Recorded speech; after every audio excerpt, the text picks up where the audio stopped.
दोस्त के बीवी से रेप और फिर 22 साल की लड़की की रेप के बाद हत्या, इसकी क्राइम कुंडली दंग कर देगी।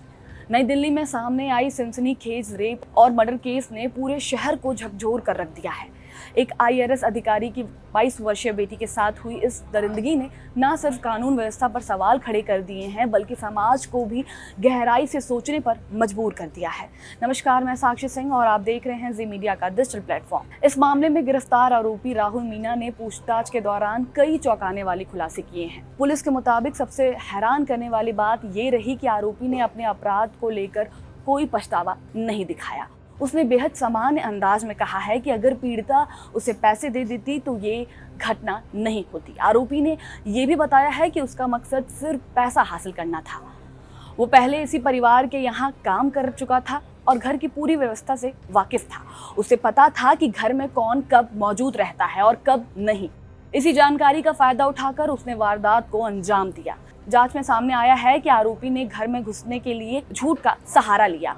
उसने दरवाजा खुलवाने के लिए ये कहा कि पीड़िता की मां ने उसे पैसा देने के लिए बुलाया है। जैसे ही उसे घर में प्रवेश मिला, उसने मौके का फायदा उठाया और वारदात को अंजाम दिया। पुलिस सूत्रों के अनुसार आरोपी ने पहले लूट की नीयत से घर में घुसपैठ की, लेकिन हालात तेजी से बिगड़े और उसने पीड़िता के साथ दुष्कर्म किया और फिर उसकी हत्या कर दी। हत्या के बाद आरोपी ने घर की अलमारी से करीब 2.5 लाख रुपए नगद भी चुरा लिया और मौके से फरार हो गया। घटना के समय पीड़िता घर में अकेली थी। जब परिवार के लोग लौटे तो उन्होंने उसे गंभीर हालत में फर्श पर पड़ा पाया। उसके कपड़े अस्त व्यस्त थे और शरीर पर चोटों के कई निशान थे। शुरुआती जांच में सामने आया है कि हत्या गला दबाकर की गई थी, जिसमें मोबाइल चार्जर केबल का इस्तेमाल किया गया। साकेत कोर्ट में पेशी के बाद आरोपी को 4 दिन की पुलिस हिरासत में भेज दिया गया है।